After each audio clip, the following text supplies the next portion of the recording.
इस वीडियो में हम देखेंगे इन विट्रो प्रोसेस, यानी कि सेल टिश्यू माइक्रोब्स को कैसे लैब में ग्रो किया जाता है उस चीज़ के बारे में हम पढ़ेंगे। क्या क्या प्रोसेस होता है वो हर एक प्रोसेस को अच्छे से समझेंगे।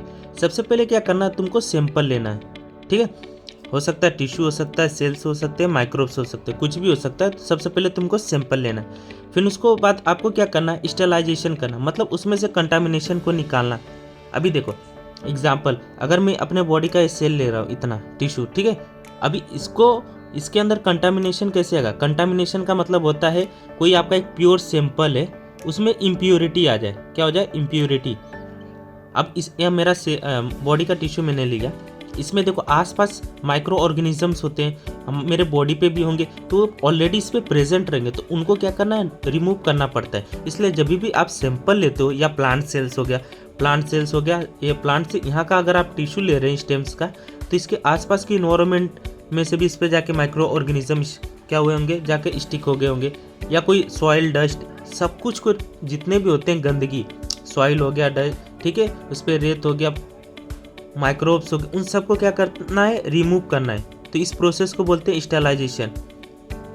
अब देखो सैंपल ले लिए, स्टेलाइजेशन के लिए साफ कर लिए, प्रिपेयर करना है कल्चर मीडिया, एक ऐसा मीडिया जिसपे आपने जो सैंपल लिया उसको ग्रो कर सकते हैं। जैसे टिश्यू सेल्स आपने लिया, उसको ग्रो करना है। तो अगर आपकी बॉडी के लिए क्या क्या जरूरी होता है, न्यूट्रिशन होता है, हार्मोन्स होता है, और एक पीएच होना चाहिए, प्रॉपर पीएच। अगर प्रॉपर पीएच नहीं होगा तो ग्रो ही नहीं होगा।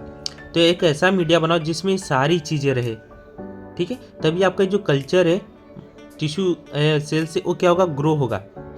अब देखो सैंपल ले लिए, स्टेलाइजेशन के लिए मीडिया बना लिया। अब ये जो सैंपल है उस मीडिया में क्या करना है, ट्रांसफ़र करना है। तो इस प्रोसेस को बोलते हैं इनोकुलेशन, मतलब सैंपल को ट्रांसफ़र करोगे मीडियम में।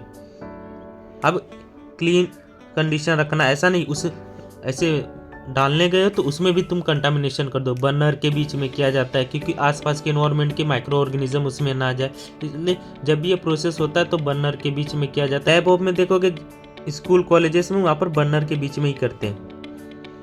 सब कुछ डालने के बाद अब उसको हम डालते हैं इंक्यूबेशन पीरियड, मतलब उसको एक समय रख देते हैं। टाइम टेम्परेचर, गैस, लाइट, ये सारी चीज़ें मैनेज करते हैं। मतलब हमारी बॉडी का टेम्परेचर कितना होता है, 37 डिग्री अराउंड होता है। तो हमारे जो सेल्स होते हैं उनको कितना टेम्परेचर चाहिए, 30 डिग्री 7। उससे ज़्यादा दूंगा तो ग्रो नहीं हो पाएंगे, क्या उन्हें डैमेज होने के ज़्यादा चांसेस। अगर उससे कम टेम्परेचर रखूँगा तो उनका शायद ग्रो बहुत ही स्लो हो। तो एक एक्यूरेट टेम्परेचर रखा जाता है।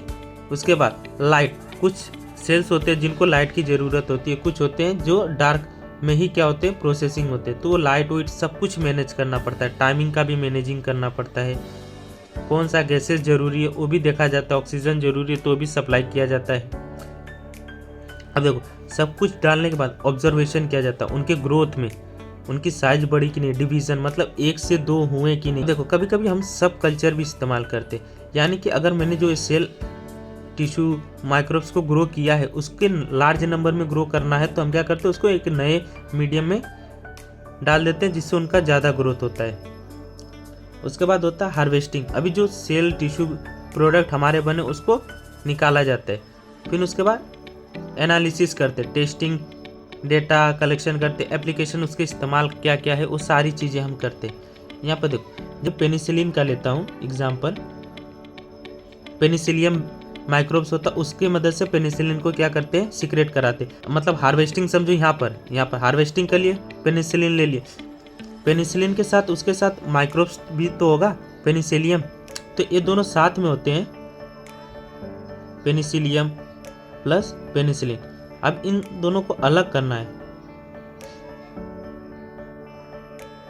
अभी दोनों साथ में, तो हमको सिर्फ पेनिसिलिन चाहिए, पेनिसिलियम माइक्रोब्स नहीं चाहिए। तो हम क्या करते हैं, फिल्ट्रेशन करते हैं।